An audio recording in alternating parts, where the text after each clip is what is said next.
Ma, when would I get to play with Lucas again? My 3-year-old asks with doe eyes. I think Ruby was wrong, actually. Mia has a crush on Lucas. I push her backpack towards her, rushing to clean the kitchen before we exist. The house. Call him Uncle Mia, for God's sake. I do not want him to think that I failed to give manners to my daughter. But Lucas is my friend.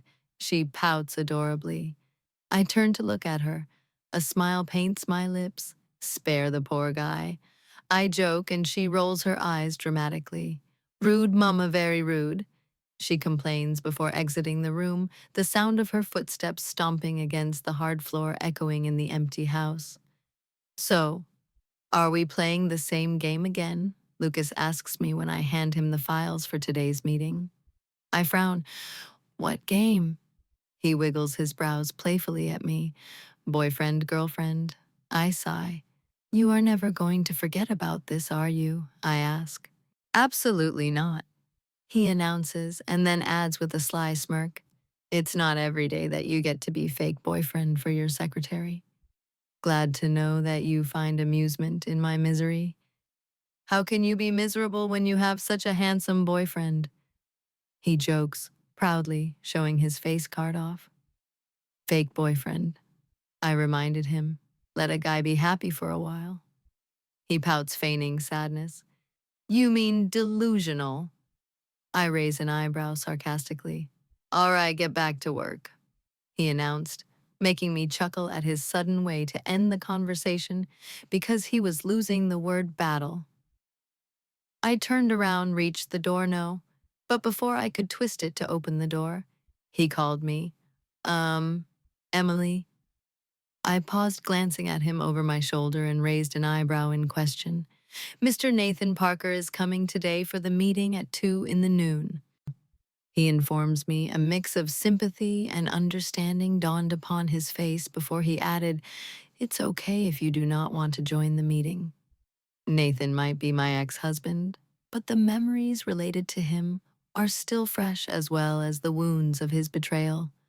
Oftentimes I wonder if things would have turned out to be in here, only if I wouldn't have went to surprise him.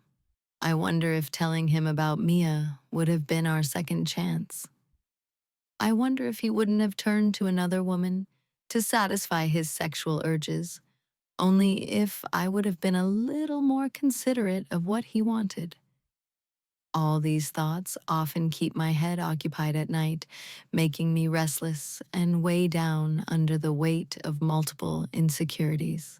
It's been years since that incident, that betrayal, and I cannot let that incident stop me from moving forward forever. I might not be there yet, but I will never reach there until I take a willing step in that direction. And this might be my opportunity. No, I will be there, I confirm. A proud smile tugs at the corner of his lips before he gives me a slow nod. My heels clicked against the hard floor as I exited his cabin and moved to my desk. I took my seat when one of the employees in the senior department approached my desk. So, when are you getting the promotion? I frown. Promotion? I did not know that there was such news.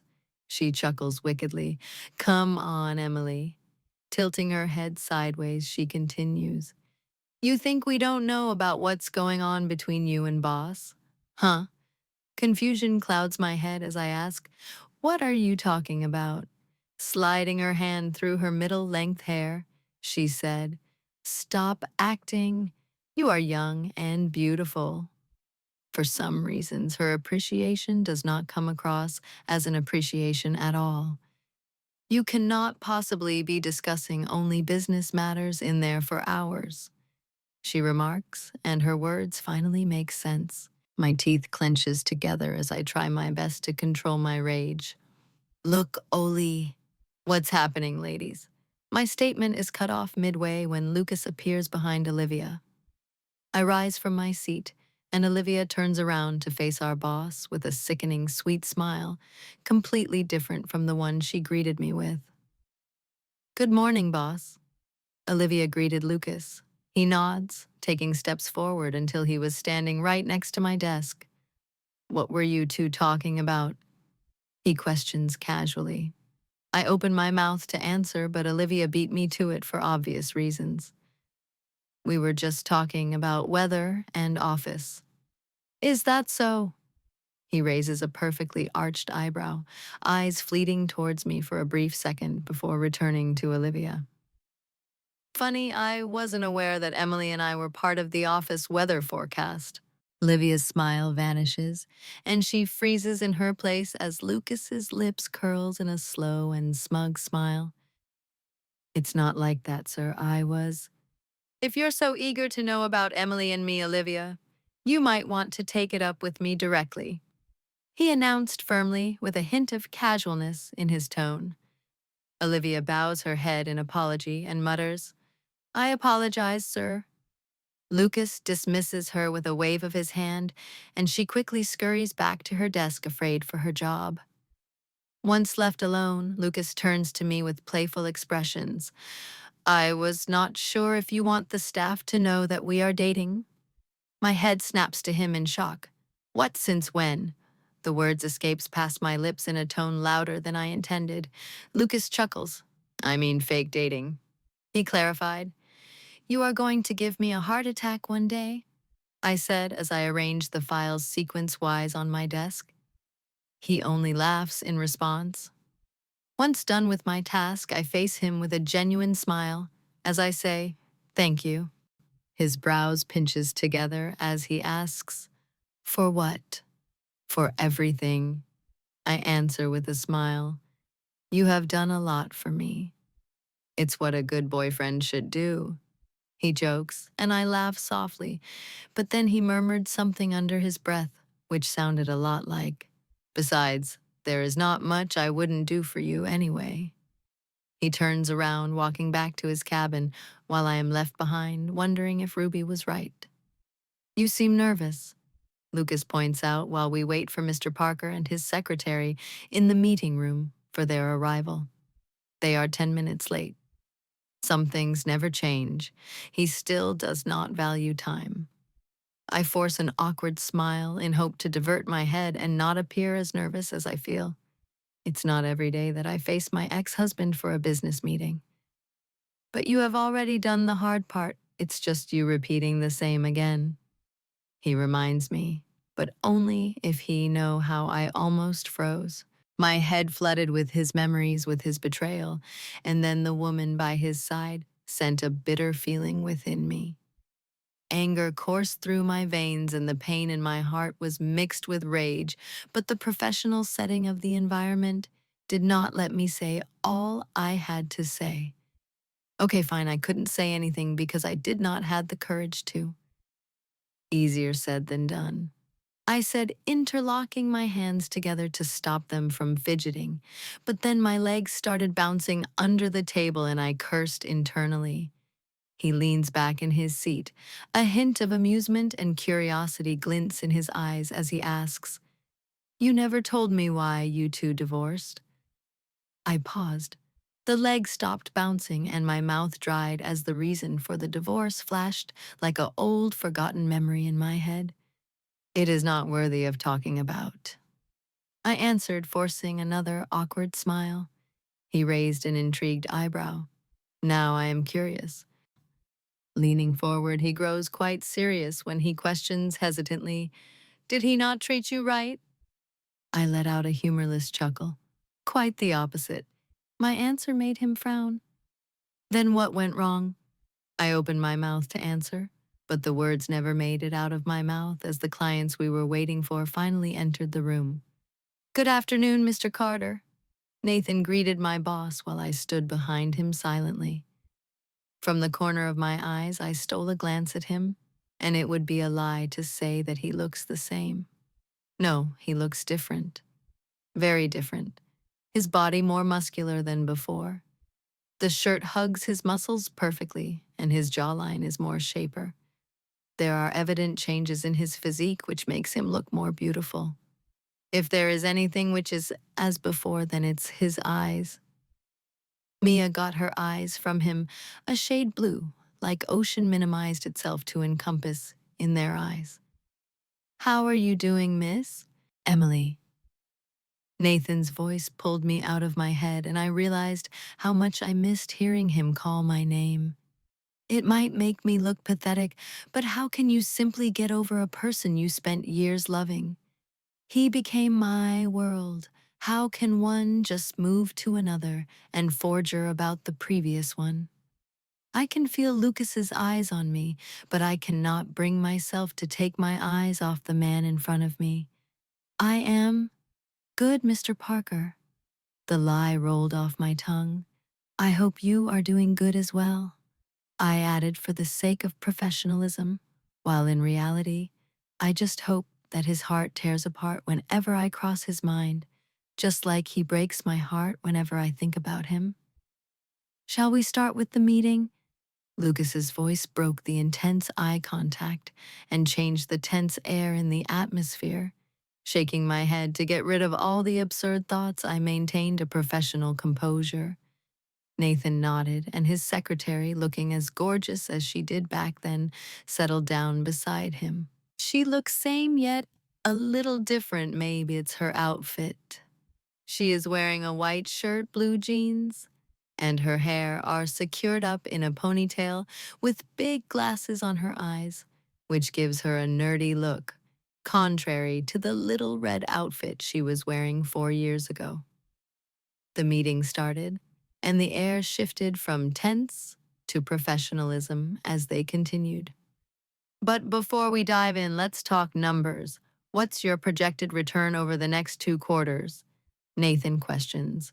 Solid growth, 15% minimum. Our analytics team has been optimizing every step of our distribution network. Lucas answers, maintaining a professional smile on his face. And of course, we've got the best team in the game to execute it, Lucas added appreciatively. Nathan nods positively. No doubt about that. Efficient systems, sharp minds.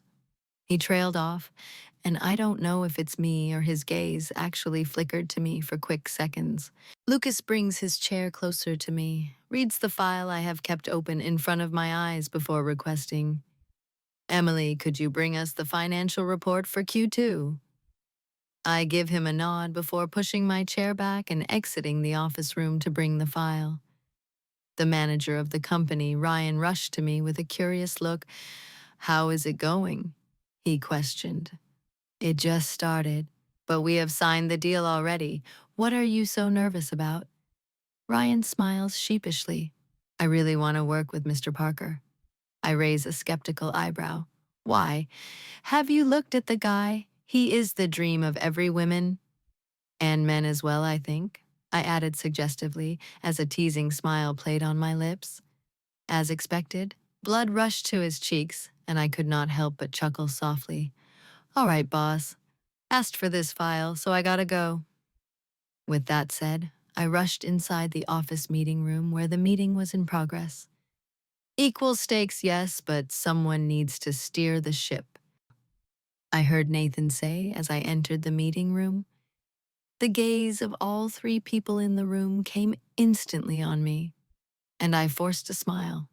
A wild strand of my hair escaped the confines of my bun, and I tucked it behind my ear when I felt Lucas's eyes on me. I turned to ensure if it was my imagination, but when I looked at him, his focus is entirely on the file. Great, it seems like a good deal, Nathan announced, leaning back in his seat in relaxation, which indicates the end of this meeting. I agree. Lucas agreed. The 2 of them stood up, shook hands. Looking forward to working with you. After pulling their hands back from the handshake, Nathan extended his hand towards me for a handshake, and I hesitated, my eyes flickering to Lucas unintentionally before I realized that he cannot do anything about it. Taking a deep breath, I put my hand in his as his large hand engulfed my small one. The warmth of his body seeped into my cold palm. His grip tightened a little, like he is trying to warm my cold palm in a span of few seconds. Our eyes locked, my heartbeat rose, and the time seemed to freeze. This moment demands a celebration, Isabella spoke, breaking the moment. and I quickly pulled my hand back, like his warm touch burned me. Lucas spared me quick glance, but I avoided meeting his eyes, struggling to calm my overwhelming self. Lucas agreed. Of course, what about dinner? He offered. I am throwing a party for moving here. Nathan chimed in quickly. You are. Isabella raised a suspicious eyebrow. Isn't she his secretary? Shouldn't she know? What kind of secretary is she? Nathan forced a smile at his secretary as he said, Of course. He turns to face Lucas. I would love it if you would come. Lucas smiles politely. Sure, I will be there. That's great. Nathan smiles widely. I will text you the time and address. Lucas nods. Nathan's eyes flickers to me for a quick second before he says, Bring your girlfriend too. Huh. Lucas raises a confused eyebrow and I nudged him in the ribs lightly, reminding him of his secretary, come fake girlfriend. Oh, yeah. Lucas laughed in the most fake manner possible. Wrapping his hand around my shoulder, he told Nathan, Of course we will be there. Lucas's hand around my shoulder feels a little more than I signed up for. His touch is warm, and it only makes me want to pull away. It feels too close, too personal, and I don't think I am ready for it or anything at all. I tilted my head, staring at his side profile as he converses with Nathan and his secretary, with his hand still wrapped around my shoulder like it is the most usual and casual thing to do. Lucas takes his hand off my shoulder, grins at me widely like a child. You did great. He appreciates me for maintaining professionalism in front of my ex-husband, while all I can think about right now is how he stood by my side while I faced my past with a heavy heart. God, why do I feel like I am stuck between the billionaires? I can't go. I tell Lucas for the millionth time as I cook food with the mobile phone pressed against my ear. Why not? His voice reaches me from the other side of the phone. I flip the pancake before it burns down. I can't leave Mia alone. I tell him, we can take her along. He suggested, feeling proud of himself for such stupid suggestion.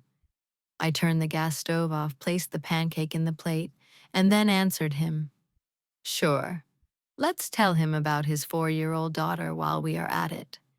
My voice dripped with sarcasm, and he caught it loud enough to fall silent. Okay, bad idea, he said, and then thought for a moment before coming up with next idea.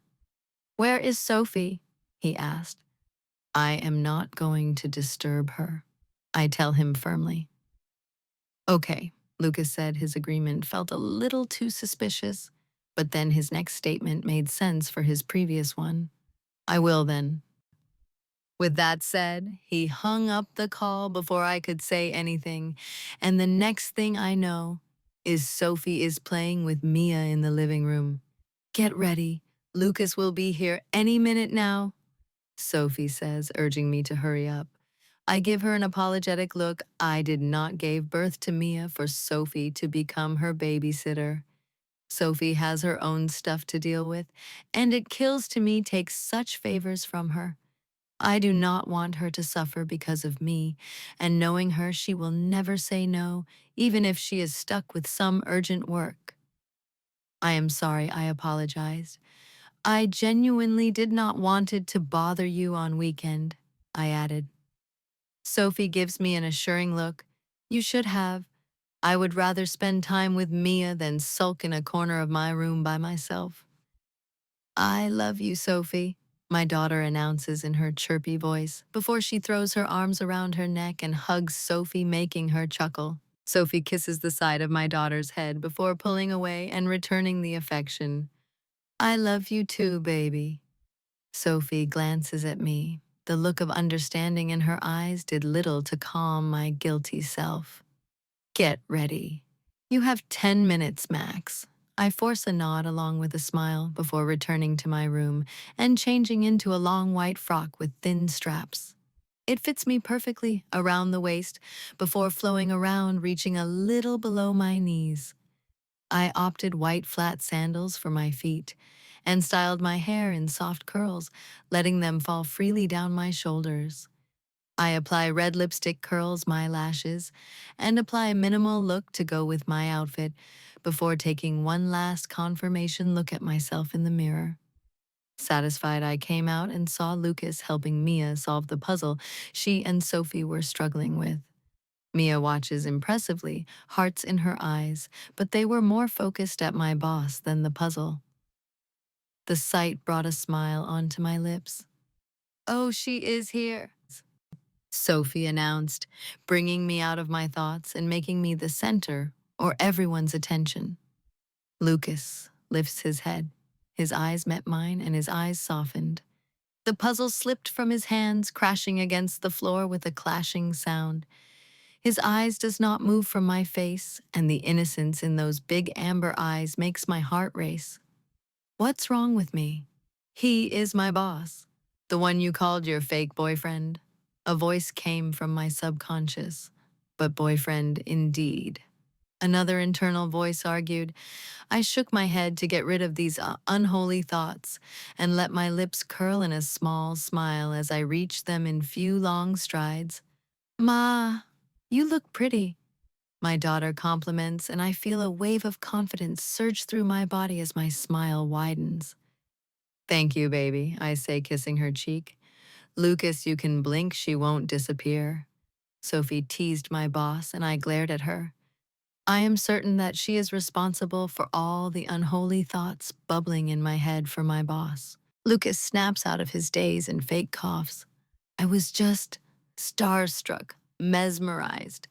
Mia and Sophie offered like two hopeless romantics who spends unhealthy amount of time in front of television watching Disney movies, which only makes them more delusional than they already are.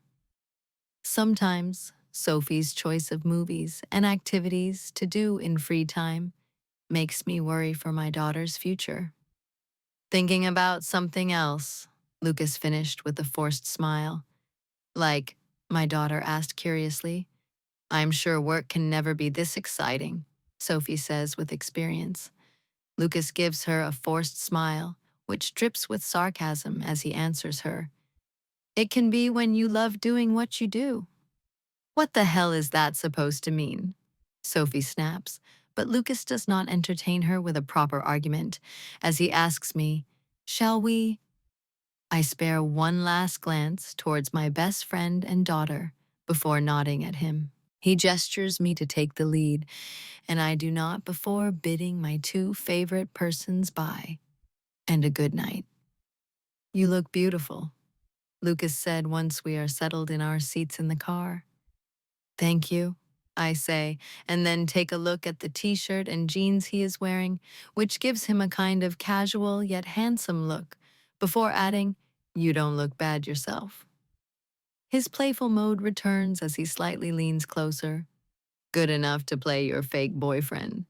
He asked, wiggling his eyebrows playfully. I chuckle softly. Good enough to find a better girl for yourself. Ah, he exclaims, ties his seatbelt before straightening in his seat and responded, where is fun in that?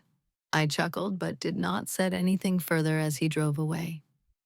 10 minutes later, we are standing in front of my ex-husband's new house for next few months. Lucas gives me a minute as I take a deep breath and compose myself to face him again. I release a long breath. I don't think I can do this. I told him, it's just a casual gathering. We just have to show up. He tried to encourage me. Why, not every invitation needs to accept it, I argued. Yeah, but every situation must be faced instead of chickening out in fear. He retorted. I am not chickening out, I argued defensively. He gives me a blank look, which says that he thinks otherwise. Fine, I will go in and show you that I am not afraid of any situation. I told him and headed inside the house with Lucas right behind me. But my resolution crumbled to dust after 4 steps when I saw him laughing and talking with his secretary Isabella in the kitchen. Something sharp and pointed pierced through my heart when I saw him like that. happy, comfortable, and domestic. Why does it feel like he gave something to her which belonged to me initially? Lucas Carter, you know when you watch fairies for the first time on television, and you instantly develop a liking towards those angels. Something like that happened to me when she walked into my life wearing a cream-colored top and black jeans for the interview. She was overqualified for the post of secretary, but she was in urgent need for a job, and I had no issues with keeping her close. Some might call my unprofessional, but I was ready to give her any post in the company, even if she was underqualified for it. I thought it was infatuation because how else do you define an instant awestruck feeling you get after seeing a woman? I thought it was fleeting and would disappear sooner than I would understand. But I was wrong. With the time, she started looking like a flower, a moon, a star, a sun, and everything else which awakens a softer inside you and makes you want to appreciate it a little more. As time passed, I started noticing little things, how she would hum softly when she was deep in thought, how she had a peculiar habit of twisting her pen when nervous, and how her eyes sparkled when she talked about Mia, her 3-year-old daughter. It was not supposed to be like this. She was supposed to work with me, and I was supposed to work on getting over my attraction towards her. But she kept working, and I kept drawing closer to her. She was supposed to remember what kind of coffee I prefer, yet somehow I found myself ordering her favorite coffee every morning while on my way to office. I should have kept her behind to finish the files, as her work demanded, but instead, I stayed behind late, finishing the work because I could not hold her back when she asked me if she could leave early thinking she has finished her work for the day. "Oh, you are here," Nathan, her ex-husband, said when he noticed us standing a few steps away from them. His house is full of people, some sitting in the living room, some drinking, and the remaining dancing as the music blasts between the four walls of his house. A smile curls onto his lips as his eyes fell on the woman beside, and my smile dropped. I know why I was invited to this welcoming party with my girlfriend. It was solely because of her. He wanted to see her, meet her, and talk to her. As much as it makes me uneasy, I know she needed this. She needs this from the look in her eyes. Every time she sees him, she gets lost in a world where only the two of them existed. I have no idea what caused them to fall apart, despite looking like they are holding so much in their eyes. But good God, what does it say about me if I am silently begging her to not take him back? "This is for you," I said, forcing a smile before extending the flower bouquet in his direction. He accepts it with a smile, but his eyes are still observing her. "Thank you, Mr. Carter," Isabella, his assistant, said, appearing beside him. "Just call me Lucas," I requested with a polite smile, and she nodded, smiling. "You look beautiful," Isabella complimented Emily, and instead of growing comfortable or feeling at ease, she only grew nervous. A frown etched onto my brows at her weird reaction. I made a mental note to ask her about this later. "What would you like to drink?" Nathan asked, his eyes eagerly waiting to hear an answer from Emily, even though the question was directed to both of us. Emily forced a small smile before answering without meeting his gaze. "Cucumber cooler, if available." "Of course," Nathan responded eagerly, his smile widening. Isabella turns to me with thoughtful expressions. "And what would you like to have, Lucas?" I opened my mouth to answer, but Emily beat me to it. "That was for him." My eyes widened in surprise at her answer. She knows my preferences. Of course she does. She is your personal secretary from 2 years. But she could have noted down. Memorizing his drinking preferences was not necessary, yet she did it. It counts for something, right? Oh, Nathan's disappointment can be heard in his tone, but he does not let it show on his face as he forces a smile and asks her again, cucumber cooler for him, you? This time I felt the need to answer for her lemon iced tea. Her head snapped in my direction with a look of surprise, but she did not say anything until Nathan hummed and disappeared in the kitchen with his secretary to bring the drinks. How do you know it? She asked, curiosity glinting in her big, beautiful eyes. I avoided meeting her eyes when I answered jokingly, I have a fantastic memory. You have a shitty memory, she commented. Remember when you were looking for your pen, which was in your pocket all the time? She reminded to prove her point. It was just one occurrence. You cannot judge me based on that one incident. I complained. Oh, really? She placed her hands on her hips, ready to prove me wrong. But before she could start with the long list, I raised my hands in surrender. Okay, fine, I have a questionable memory sometimes. But that doesn't mean I don't remember important things, I said, trying to steer the conversation away from my embarrassing habits. She narrowed her eyes at me, a smirk playing on her lips. Oh, so losing your car keys and forgetting your own password aren't important things, I groaned. Are we really doing this right now? She grinned, clearly enjoying herself. Just admit it, I'm right. Fine, you win, I muttered, crossing my arms over my chest. But only because I'm a gentleman and I don't argue with ladies.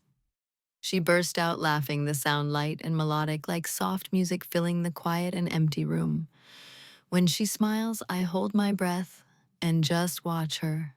It seems like a rare scenario which I want to record and keep somewhere deep in my heart. There was something mesmerizing about her, the way her laughter lit up her face and made her eyes sparkle.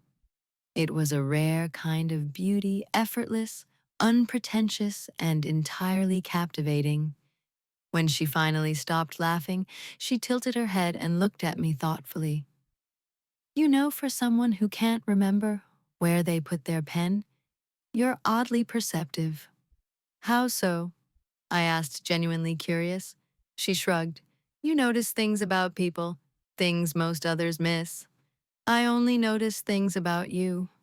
I wanted to say, but those words never made it out of my mouth, as Nathan returned with his secretary, balancing a tray of drinks.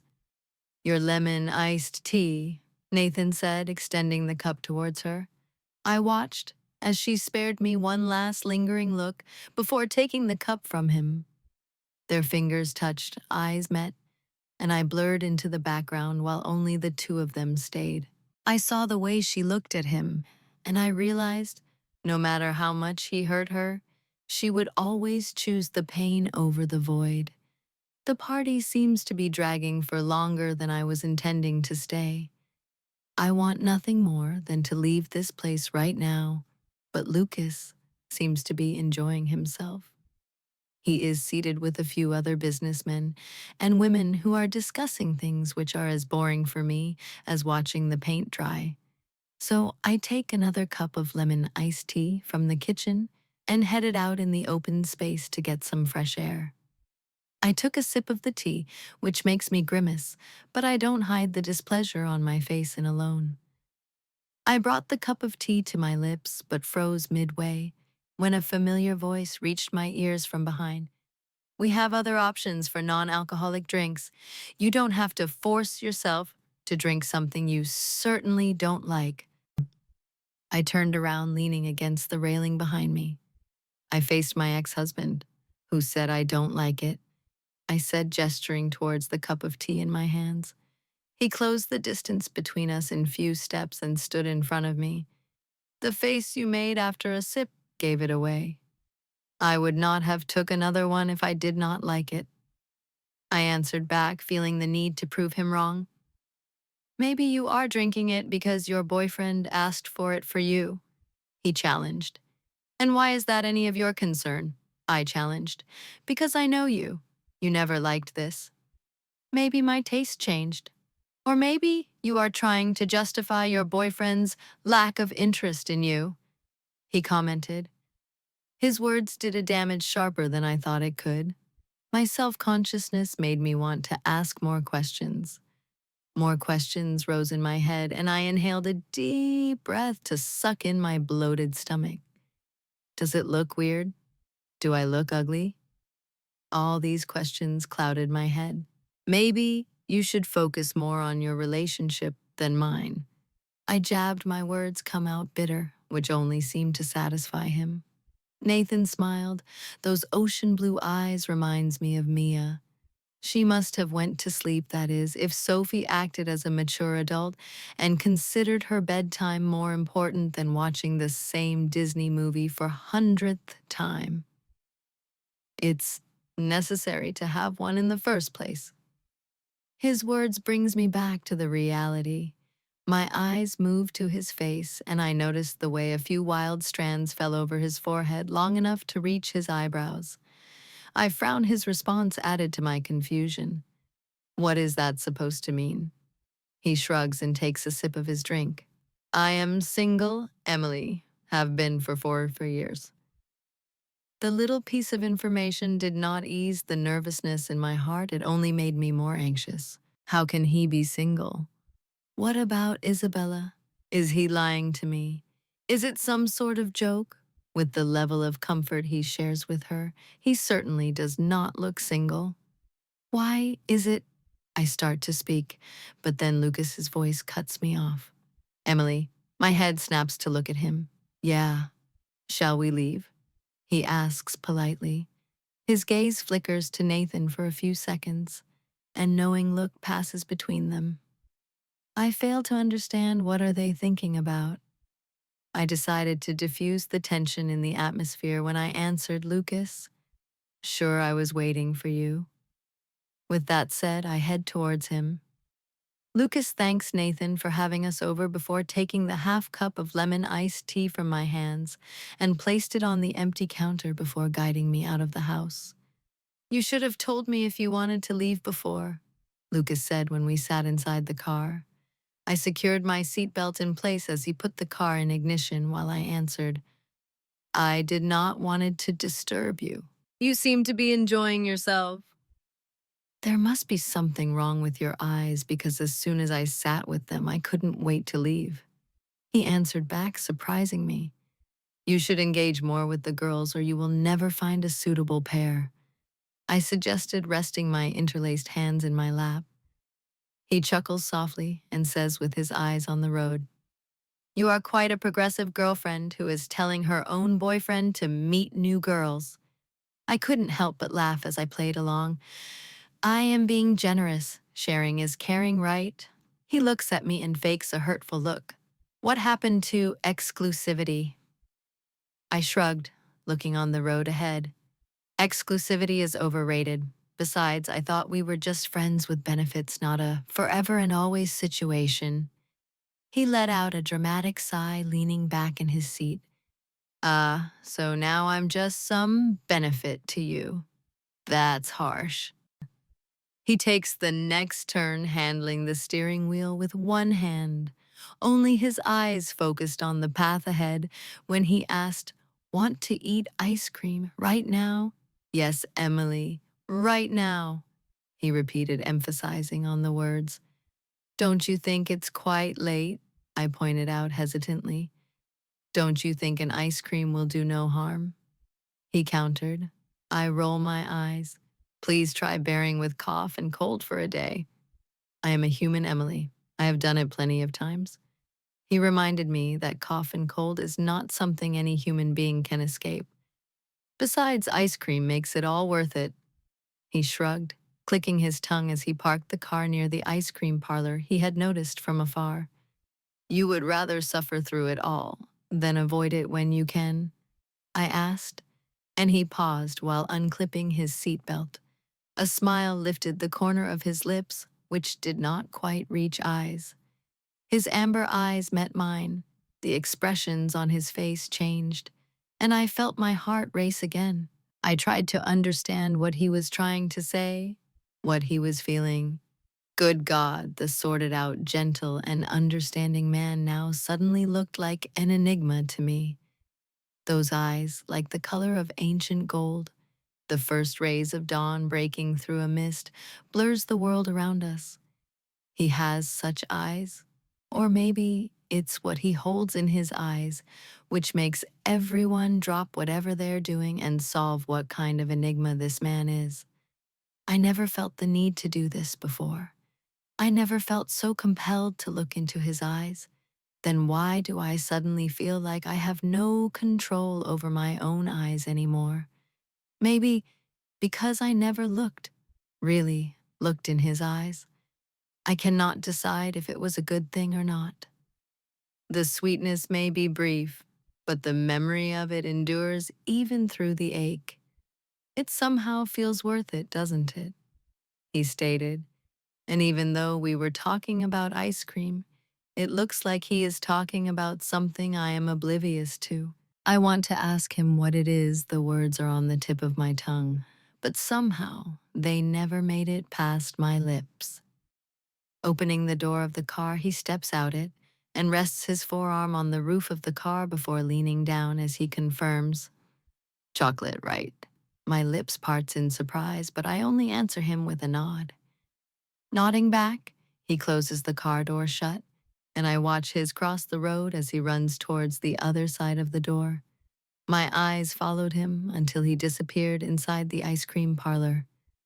But one question which stayed in my head was, how does he know my favorite ice cream flavor?